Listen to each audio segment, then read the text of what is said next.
Muy buenas noches, sea usted bienvenido a esta edición de Cambios. Hoy vamos a tener un par de temas que le pueden resultar muy interesantes. Uno de ellos, una entrevista con Alicia Leal Puerta. Usted la recuerda, hace apenas unas semanas dejó de ser la secretaria de las Mujeres en Nuevo León, una decisión que también platicaremos un poco con ella sobre eso, pero nos vamos a centrar sobre todo en el tema de la violencia contra la mujer. ¿Cuál es su visión? Después de una larga trayectoria de casi 3 décadas, desde Alternativas Pacíficas y desde otros organismos, en la lucha por la defensa de los derechos de la mujer. Vamos a platicar con ella en unos momentos en este estudio. Además tendremos una entrevista especial con Joan Manuel Serrat que hizo mi compañera Susana Oresti, las frases de la semana y otros contenidos. Así que sea usted bienvenido y buenas noches.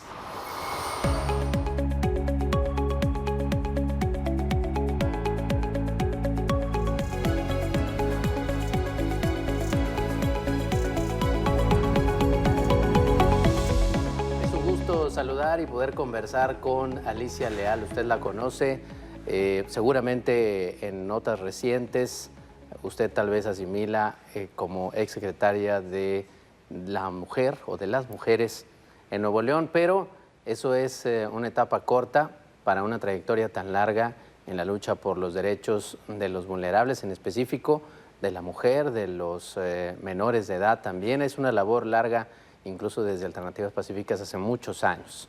Alicia, ¿cómo le vamos? Buenas noches. Víctor, buenas noches. Muchas gracias. Gracias por esta oportunidad. Vamos a conversar de una problemática muy amplia que hoy vivimos en Nuevo León, en el país entero. Así pero es. Que hoy es tristemente señalado Nuevo León como si fuese el único lugar, pero es una problemática mucho más amplia, el tema en particular de la violencia contra la mujer, Alicia.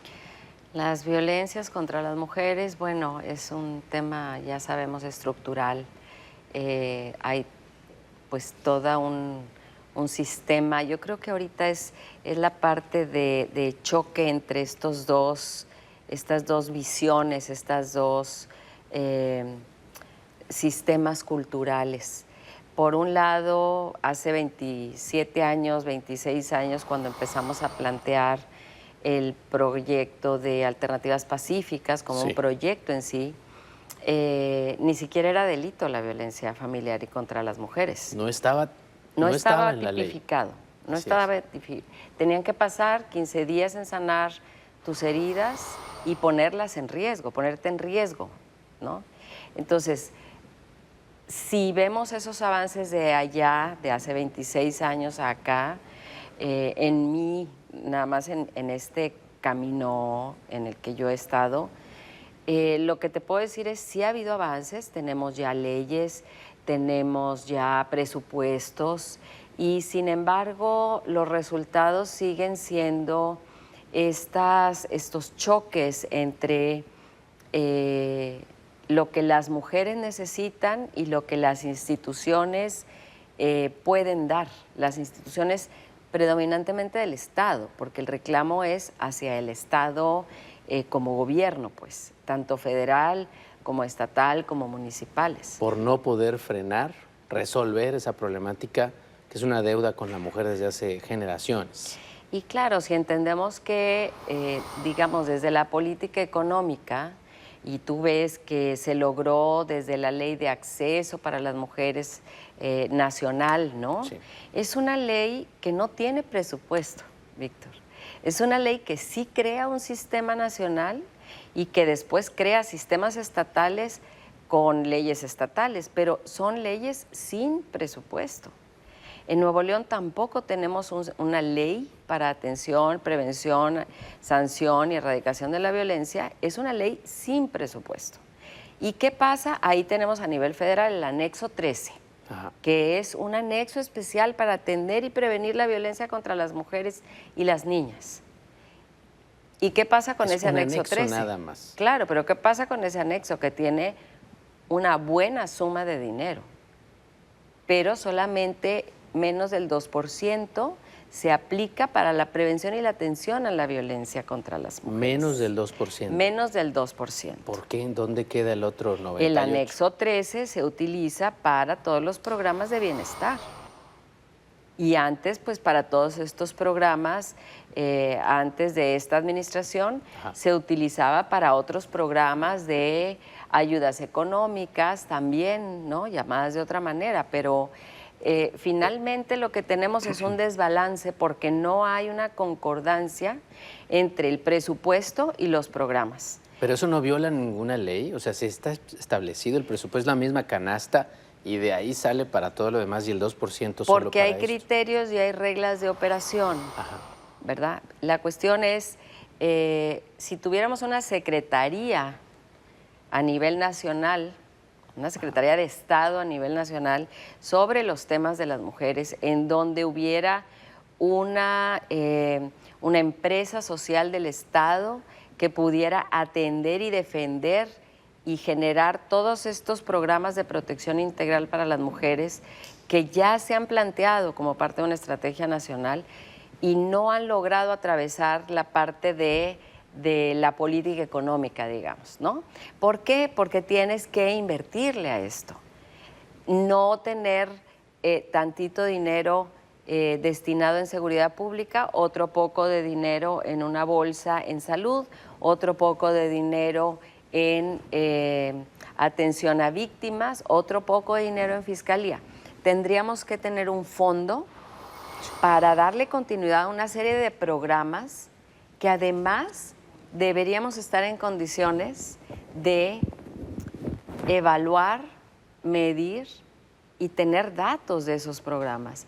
¿Qué tanto estamos invirtiendo en esos programas y qué tanto es el resultado que nos están dando? O sea, no hay una medición, no hay, por lo tanto, un control de los recursos y solamente se sabe que hay un dinero y que se destina para... Y la federación lo pasa a los estados y los estados también lo van utilizando, pero no hay un fondo, como pasa en otros países, que hay un fondo estatal, vamos a hablar de los estados, hay un fondo estatal que de los mismos impuestos del estado tiene ese financiamiento para programas muy específicos de prevención primaria, es decir, todo lo que tenga que ver con cultura, con educación, con tanto a mujeres, a hombres, como a los temas de crianza.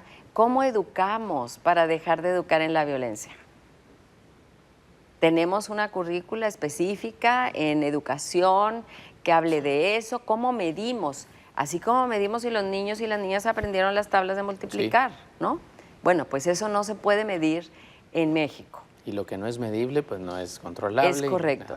Y entonces por eso cuando tenemos necesidad de datos para hacer políticas públicas, tenemos una infinidad de datos, pero no son homologados.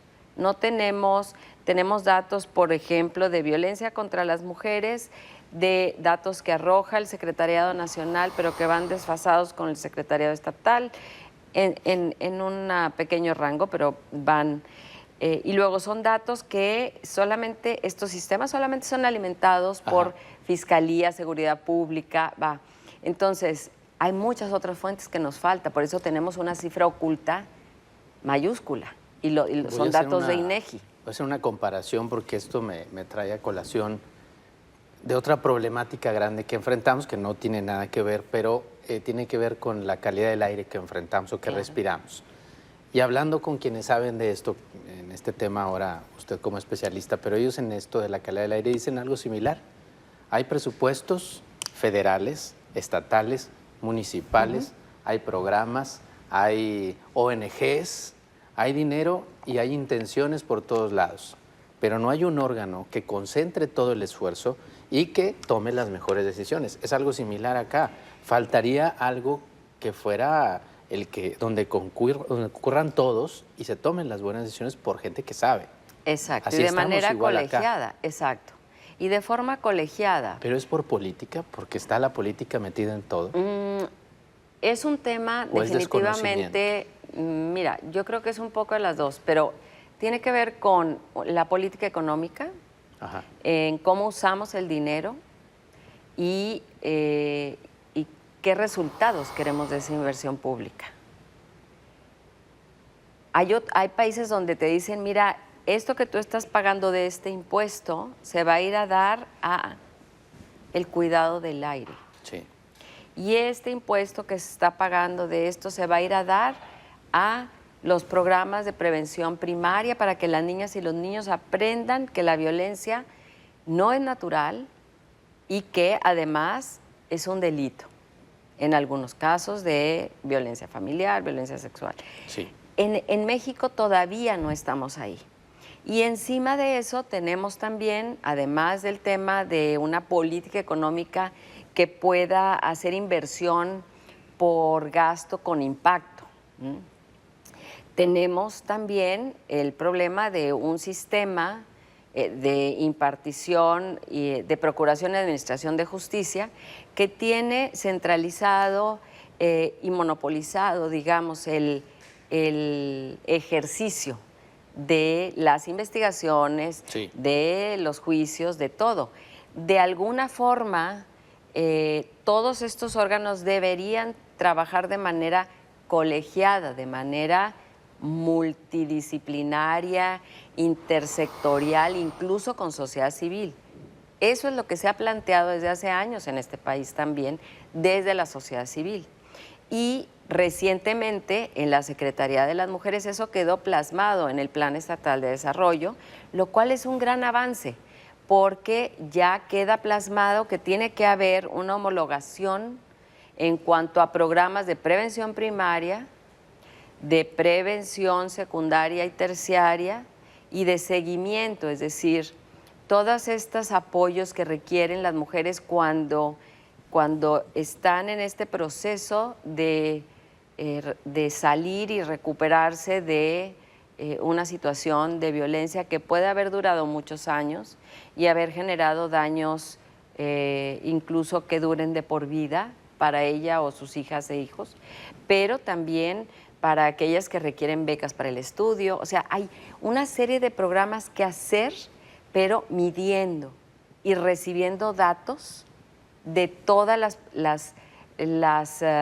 instancias, instituciones que están operando esos servicios, incluyendo sociedad civil, incluyendo los medios de comunicación, hay Sí. todas y todos formamos parte de este sistema. Es que en el deber ser, claro, así es una política pública. sí, señor. Medible, con base en resultados, modificable también, Es por si a correcto. a la hora del camino de empezarla hay que modificar, se modifica, pero Es correcto. todo sujeto a resultados. Y no está pasando así, es evidente que no está pasando así. Así es. Porque no hay acuerdos, porque hay muchas manos metidas y hay pocos especialistas, o aparte de eso es voluntad.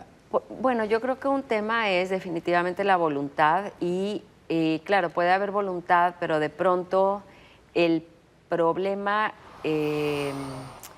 ha estado tan, no quisiera decir abandonado, porque en realidad es un problema que se ha estado atendiendo desde diferentes frentes, incluso sociedad civil. O sea, yo te puedo decir el esfuerzo que han hecho las compañeras de muchas organizaciones en todo el país y siguen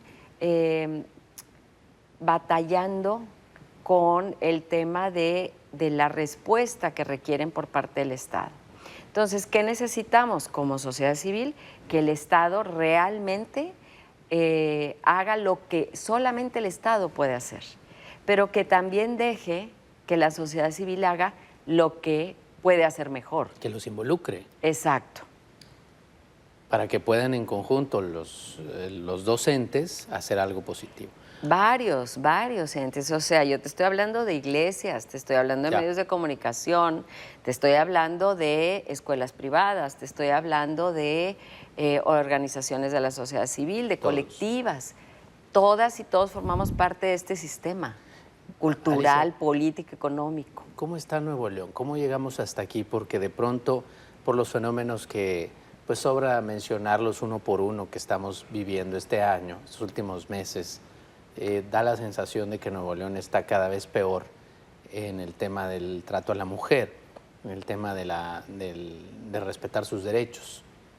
¿Cómo está Nuevo León realmente? Usted mencionaba hace unos días, por ahí leí el tema de la trata y de ese tipo de delincuencia. ¿Cuál es el diagnóstico que hoy puede hacerse desde su perspectiva? Bien, yo desde hace varios años que estuve en la Secretaría de Gobernación. Sí.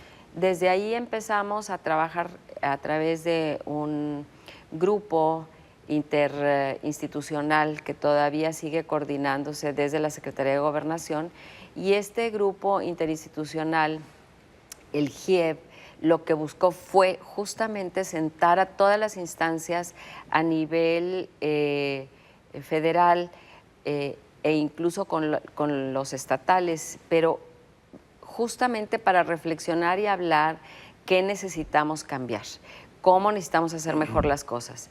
Porque la trata de mujeres, niñas, niños, adolescentes, es un tema que viene de siglos, la esclavitud moderna le llaman, pero además ahora es un tema global, transnacional, es un tema muy lucrativo, es un negocio, por así llamarle, de los poderes fácticos, muy lucrativo. Pero, ¿qué ha pasado? Como en todo el mundo, la pandemia nos ha quitado los alfileritos con que teníamos cubierta la telita donde hablábamos de la violencia en casa, ¿no? Y lo que nos demuestra la pandemia es que al momento en que las mujeres están más resguardadas y se tienen que quedar en casa muchas veces con el agresor ahí viviendo, bueno, esta violencia se va a incrementar o se va a visibilizar más, porque las mujeres ya no tienen otra salida más que salir corriendo. Su única escapatoria es realmente salir de casa. La pandemia ha mostrado eso claramente en todo el mundo. O sea, un fenómeno que haya estado, que siempre ha estado alto. Exacto. Que tenía una especie de velo o no teníamos tanta, no se visibilizaba tanto. Sí, había a lo mejor un cierto equilibrio para muchas familias en donde mientras el señor se va a trabajar, pues había como un cierto respiro, una cierta calma, pero... Y esta obligatoria convivencia acrecentó las cifras. Exacto. Si a eso le sumas el tema de el conflicto o los conflictos armados que se viven en todo el país. Nuevo León tampoco es la excepción. Y estos conflictos armados, ¿qué hay atrás de estos conflictos armados? Un incremento en armas en las familias, en las casas, porque esas armas las tiene que tener alguien. Entonces, hay más exposición a el uso de armas contra las mujeres, que son las que están viviendo más violencia en casa, mujeres, niñas, niños y adolescentes. Y además tenemos esta falta de datos homologados que nos permitan realmente definir dónde y cómo necesitamos invertir. Lo que de manera empírica y además también basada en proyectos o programas exitosos basados en evidencia, lo que yo te puedo decir y lo que hemos propuesto, el equipo que conformamos en estos primeros 6 meses en la Secretaría de las Mujeres de Nuevo León, que tuvo a bien crear el gobernador Samuel García, ahí el tema es que necesitamos darle prioridad a todo un metamodelo financiado para homologar todos los programas a nivel estatal y municipal, con organizaciones civiles, con las iglesias, con los medios de comunicación, pero necesitamos tener homologadas la forma de trabajar para prevenir la violencia, para atenderla cuando ya está sucediendo, para responder a tiempo, porque ante un problema mayúsculo, como el que habla el secretario Aldo Fassi, él te dice, tenemos ¿cuántas llamadas diarias? De 10 llamadas al día, 7 son de violencia en casa. ¿Qué capacidad tiene el Estado para responder a esto y poner a salvo a las mujeres? Y por otro lado, ¿qué capacidad tienen la policía, la fiscalía para investigar y sancionar a los agresores? Y esas dos partes no se están dando, no se están dando conforme al volumen. ¿Cuál es el camino para que esto que ustedes idearon, esta concentración de esfuerzos y de recursos y demás, pueda hacerse.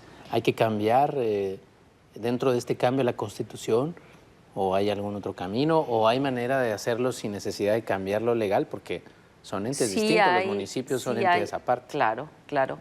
Pero sí hay, me parece, una urgencia en el tema de el cambio o hacer una ley de protección integral para las mujeres y las niñas, algo así como la ley de acceso, pero ya específicamente que hable de la protección integral, porque la ley de acceso además lo que dice es que su objeto social es coordinar instituciones, no garantizar la protección integral para las mujeres. Y yo creo que desde ahí, desde el objeto de la ley, tendría que haber un cambio y además tendría que haber un presupuesto, un fondo estatal en donde además, por ejemplo, el tema de los refugios para mujeres dejen de ser proyectos que se financian como casos especiales, sino que se puedan financiar como parte de estos programas. Hoy día programas. Existen las puertas violetas y son esfuerzos municipales que incluso se perciben no como obligación, sino como algo que hay que aplaudir que un municipio lo haga. Y debía de estar por todos lados ya esto permeado, ¿no? Claro. Ahora, las puertas violetas son operadas por alternativas pacíficas, por sociedad civil. Con una coordinación en algunos municipios. Cooperación y coordinación, colaboración municipal y estatal. Esa parte es muy importante porque si te fijas… Pero no se percibe así. No se percibe como así. un esfuerzo municipal. Exacto, pero no es nada más un esfuerzo municipal, porque los municipios tienen que hacer varias cosas además de lo que hace la organización. La organización en la Puerta Violeta, la Puerta Violeta es la entrada a servicios de protección integral, incluyendo la entrada a un refugio inmediatamente si fuera necesario. Pero ¿qué tienen que hacer además los municipios? Que además de trabajar de manera colaborativa con la organización o las organizaciones, bueno, pues tiene que tener una policía especial para responder a todos los llamados de manera inmediata, es decir, que no pasen más de 15 minutos ante una llamada. Tendría que estar conectado el C4 al C5 en todos los casos, para que al primer llamado al 911 en los municipios puedan tener acción. Y además tendría que dársele seguimiento por los dos lados, es decir, quién está atendiendo a las víctimas y a dónde se van a referir a las víctimas, que sería, lo ideal sería o a un hospital o a la Puerta Violeta. Y por otro lado, ¿qué va a pasar con los agresores? ¿Quién está poniendo a los agresores a disposición? ¿Quién está haciendo el IPH? Es decir, ¿quién está haciendo el informe homologado policíaco? Todo esto daría una certeza para evitar la impunidad, pero tendría que haber grupos multidisciplinarios e interinstitucionales trabajando.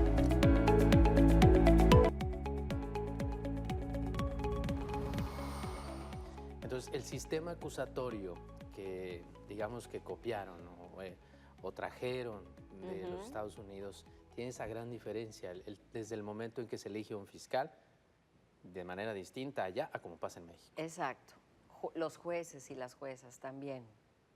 Y además acá la Fiscalía, por ejemplo, exige que la Fiscalía en otros países defiende como una obligación del Estado los derechos de las víctimas, por así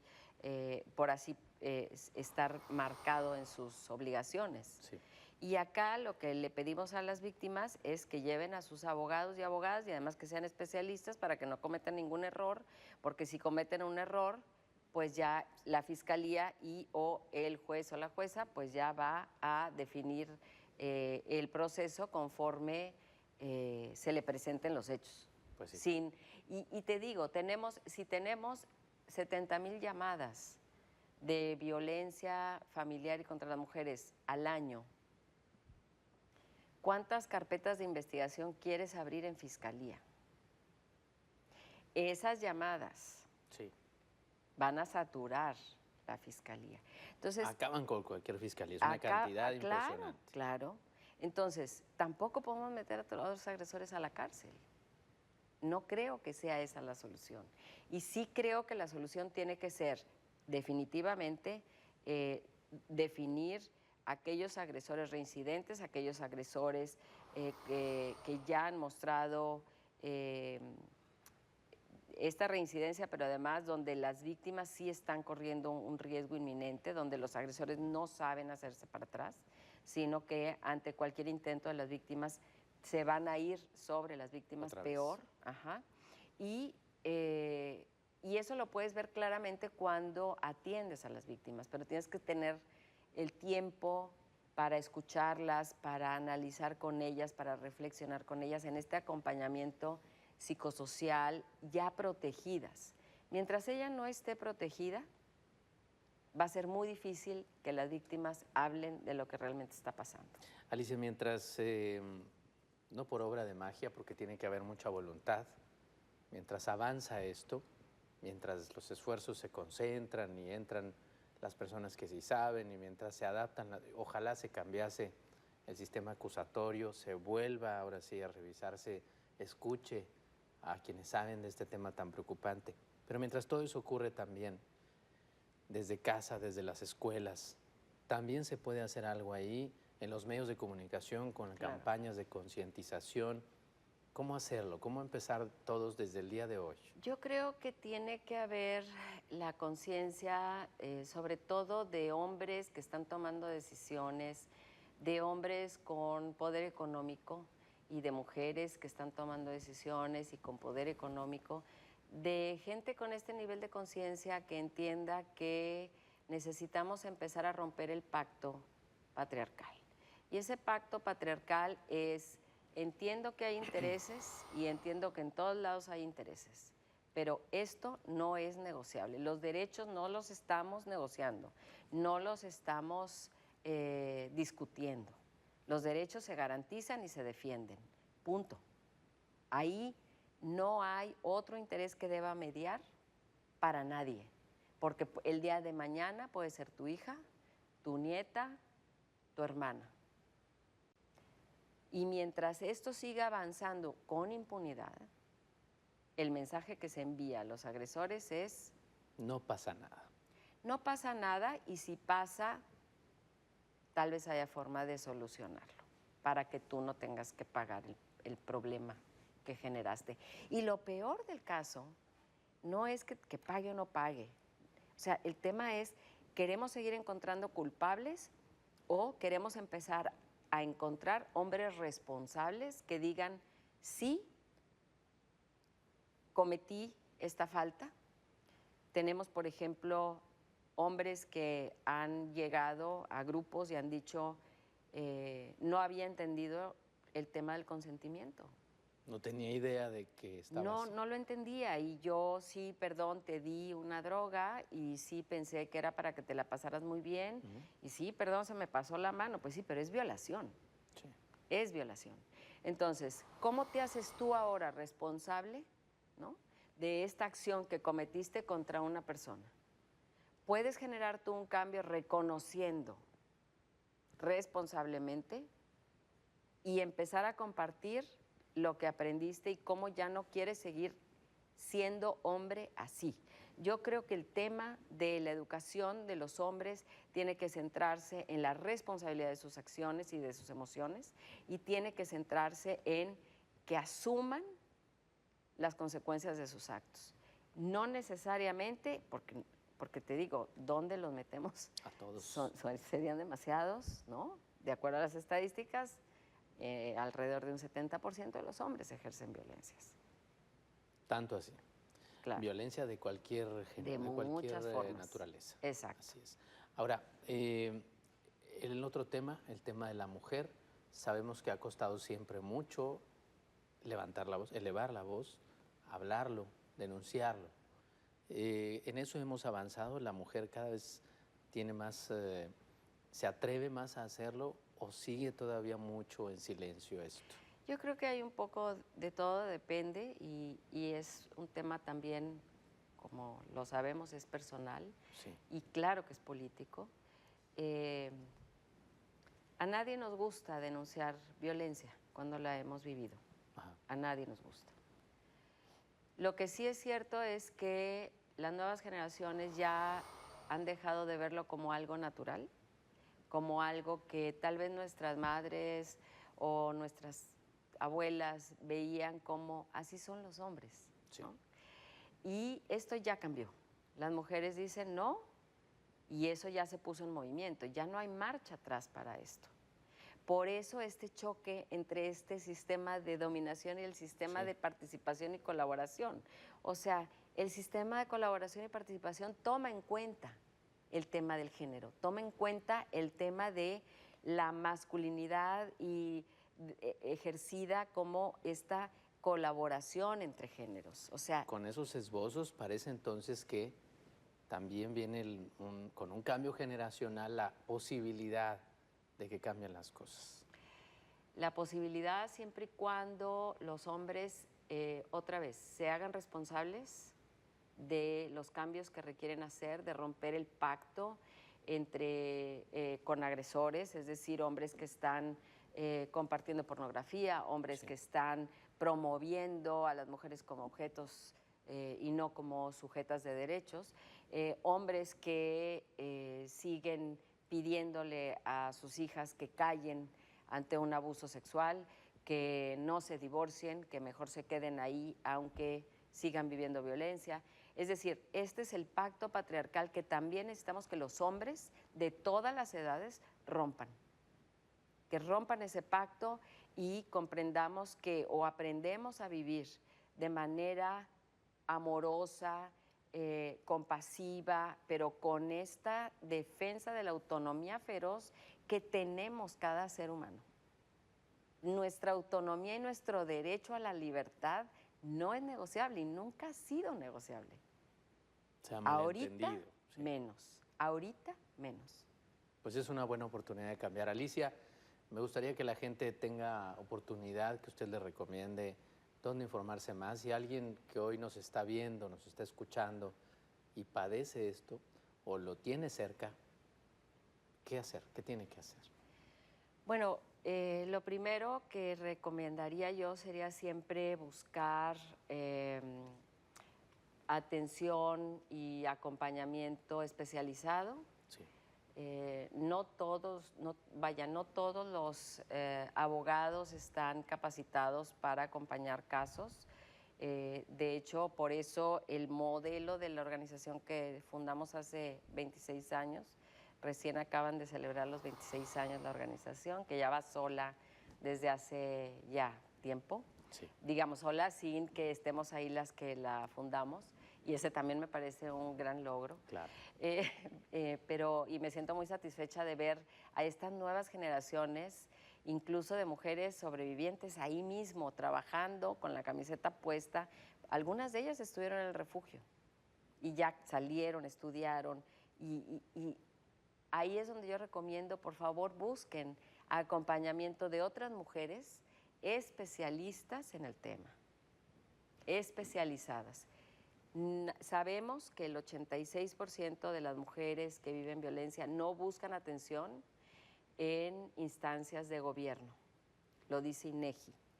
Por lo tanto, busquen a las colectivas, busquen a amigas, a quienes le tengan confianza, busquen gente que las pueda orientar o acompañar, y ahí está, por supuesto, Alternativas Pacíficas, con las 7 puertas violeta que tiene abiertas en el estado.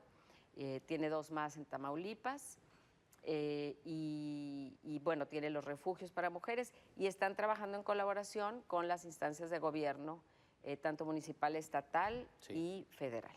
Entonces yo recomendaría siempre, antes de poner una denuncia, buscar acompañamiento integral para tomar las decisiones que tú elijas, porque tú eres la experta de tu situación, de lo que tú estás viviendo. Nadie más. Alicia Leal, muchas gracias. Que no sea la última vez, hay que seguir platicando de esto. Con todo Felicidades por la labor de todos estos años. Muchas gracias. Y es un gusto poder compartir esta charla y vamos a prepararnos más todos como hombres, como padres de familia, como hijos también, para poder, como hermanos, para poder también sacar esto adelante. Es correcto. Muchísimas gracias, Alicia. Muchas gracias. Gracias. A ustedes. Buenas noches. Buenas noches.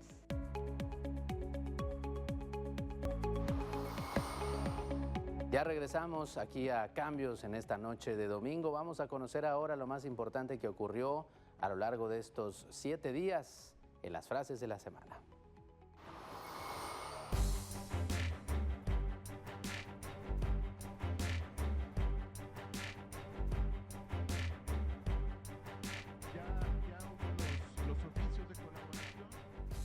Desde la mañanera se anunció el tercer peritaje a la autopsia de Devani, para buscar la colaboración del Tribunal Superior de Justicia de la Ciudad de México y la Comisión Nacional de Búsqueda y las instancias que fueran necesarias para revisar los 2 dictámenes periciales de la autopsia de Devani. Y en Nuevo León anticipan que ahora sí será el definitivo. Lo que resultará de la revisión de tanto la autopsia como el dictamen presentado por el perito independiente que proporcionó la familia resultará en un documento técnico que permitirá establecer de manera científica y exhaustiva las conclusiones a las que se haya arribado respecto a la muerte de Devani. Esta semana fue operado con éxito el exgobernador Jaime Rodríguez. Pues ahorita ya está en el área de recuperación, en el post-recuperación. Fue una cirugía alrededor de 2 horas y media, gracias a Dios sin complicaciones. Ya pudimos tener la tranquilidad de la parte del área de los divertículos y la parte del área de los tumores. En una jugada que ni el alcalde vio venir, gobierno tomó el control de la seguridad en García. Yo iba en traslado hacia una reunión y recibí un WhatsApp del gobernador, un WhatsApp diciéndome que me comunicara con el secretario de gobierno y yo me comuniqué con él al momento. Es más, cuando él me estaba yo viendo el mensaje, ya estaba yo recibiendo la llamada del secretario de gobierno y le contesté al momento, ¿no? O sea, y fue lo que me comentó. En temas poco agradables, ni hablar. Se confirmó el aumento a la tarifa del metro. En lo inmediato será de tan solo $1 para que este año representen ingresos extra por 60 millones de pesos. Este ajuste aplicará solo al 1.7% de las personas totales que se mueven por toda la ciudad todos los días. Mes con mes habrá un ajuste de la tarifa de 10 centavos. Mientras tanto, el gobernador aseguró que lo quieren perjudicar. Pero los incendios de hoy de San Jerónimo fueron 3 incendios provocados por algún grupo o por alguien que definitivamente quiere desestabilizar, quiere afectar los gobiernos de mi compadre Luis Donaldo y el mío.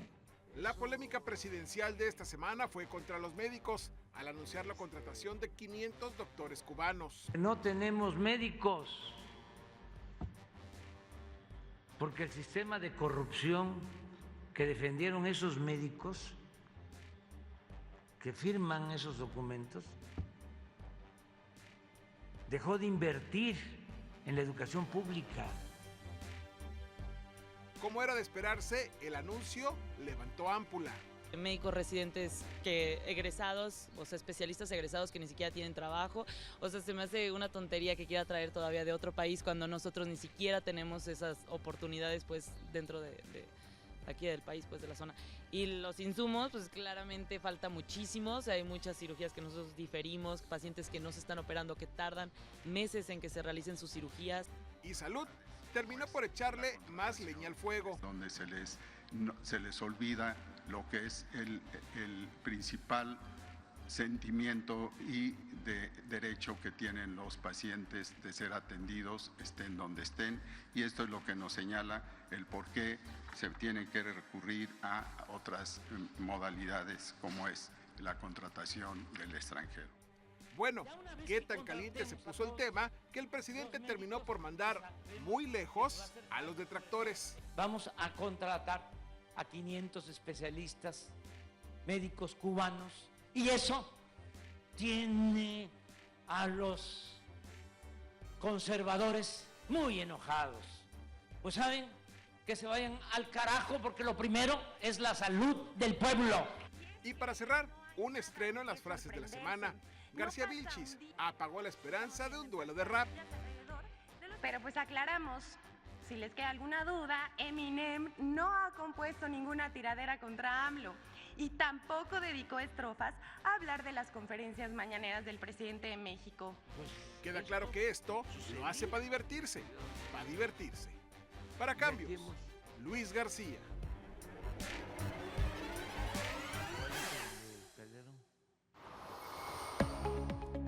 Después de la pausa le tendremos un fragmento de esta entrevista especial que hizo mi compañera Susana Oresti a Joan Manuel Serrat, un gran cantante, pero sobre todo una persona que tiene mucho que contar de los 60s, de los 70s, de estos cambios que ha vivido la sociedad en Latinoamérica y también en Europa y aquellos lugares en donde ha llevado su grandeza Joan Manuel Serrat con el canto en nuestro idioma. Y también en catalán platicará sobre ese aspecto muy importante que fue algo que cambió su vida y que impactó la historia en aquellos momentos en que cambió para siempre la forma de vivir de jóvenes y de no tan jóvenes. Joan Manuel Serrat después de la pausa.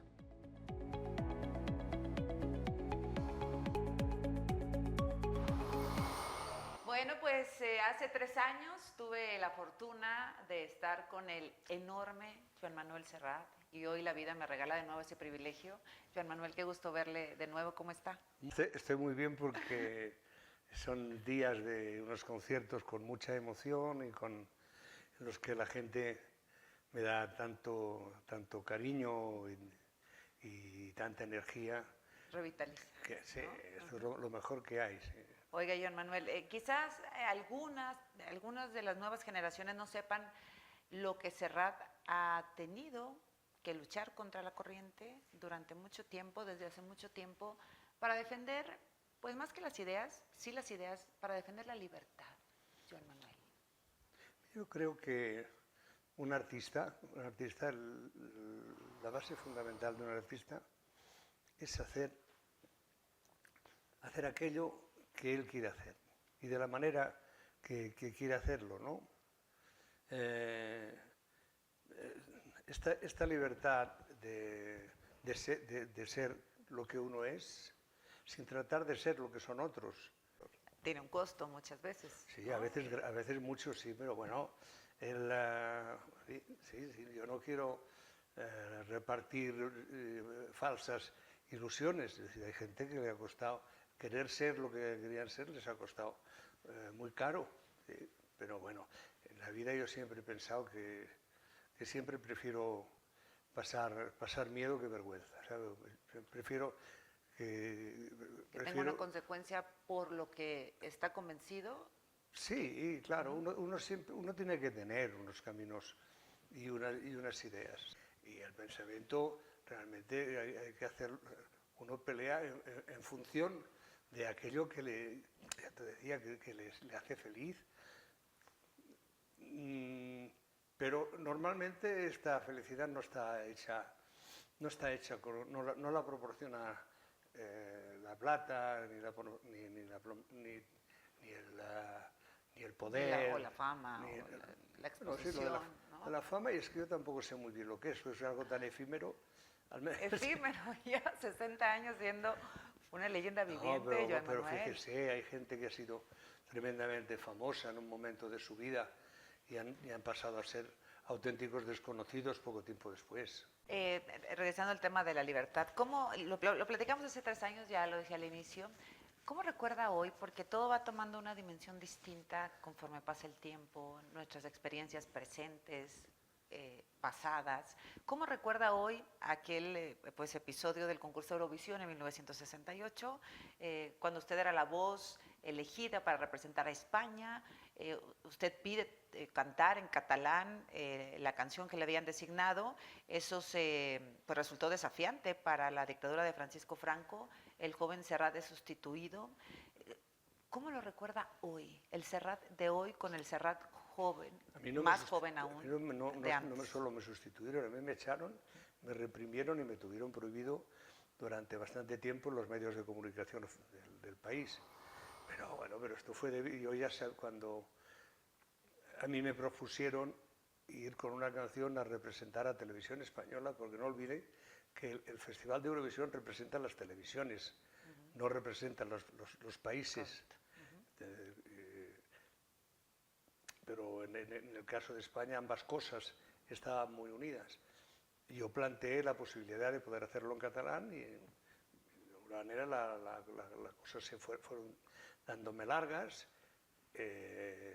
Yo sabía lo que estaba haciendo perfectamente porque yo no pretendía actuar como digamos, de una manera folclórica, sino poniendo encima de la mesa la situación en la que el catalán o el vasco o el gallego se encontraban en la realidad cultural de España, que estaban absolutamente en segunda o tercera o cuarta fila. De hecho, fíjese, en Cataluña no había periódicos en catalán, o sea, los colegios daban clases en castellano, los medios de comunicación, la radio, la televisión, todo era en castellano. Costó mucho encontrar una normalidad de todo esto. Entonces uno de los pasos fue que Serrat dijera, quiero cantar en catalán en Eurovisión. Lo siguiente que hice fue taparme la cabeza así y esperar a ver qué ocurría. Y lo que ocurrió fue más o menos lo que pensaba, que es que no les gustó la idea. Yo la planteé, yo creo que si hubieran aceptado, si Televisión Española y el gobierno franquista hubiera aceptado que una solución de este tipo, hubiera ganado por muy pocas monedas, hubiera ganado un respeto pluricultural que no tenía. O sea, era un poco Pero bueno, era 1968, una dictadura. ¿Fue el primer gran acto de censura hace usted, Joan Manuel? La censura era latente, fue latente desde que Franco se instala en el gobierno, incluso sin instalarse en el gobierno durante la Guerra Civil. Y ocurrió con todo aquel que pensaba de manera diferente. Ahora, es difícil ponerse en el lugar, pero ¿cómo se sobrelleva esto sin pensar que es una derrota, sin pensar que es para siempre? No se sabía qué iba a suceder. Usted es uno de los perseguidos, señalados, tiene que salir de España por algún tiempo. ¿Cómo ver más allá de lo que estaba pasando en ese momento sin sentir que ya era una derrota, que ya no había marcha atrás? Yo nací en la derrota. Yo nací en una familia de derrotados. España en el año 39 se constituye claramente los vencedores y los vencidos. Y esta historia de la frontera de los vencedores y los vencidos duró hasta que el régimen se acabó. Pudo tener sus más o menos momentos al final, hacia los años 70, de dulcificación, pero toda la vida esto ha existido. Por tanto, yo nací en esta construcción y adapté mi vida, mi pensamiento, pues al que iba recibiendo yo constantemente, por un lado de mi padre, por otro lado de mi madre, por otro lado de lo que podía leer, de lo que mis maestros, cosas, y nunca me sentí que formaba parte de los perdedores, pero nunca pensé que los perdedores iban a durar, iba a ser eterno, ¿no? Yo no era un perdedor eterno, era uno de los miles y millones de españoles que tuvieron que vivir años muy difíciles. Gente los vivió con mucha más dureza. México sabe mucho de esto, porque México está llena de hijos y nietos de estos perdedores que gracias a Cárdenas pues encontraron en este país un lugar donde poder establecer su casa. Sí. ¿Usted mismo estuvo aquí un tiempo? Sí, en el año 76. Yo fui también represaliado directamente y suerte que me dieron cobijo en México y estuve casi un año aquí. Para la libertad, mis ojos y mis manos, como un árbol carnal, generoso y cautivo, doy a los cirujanos.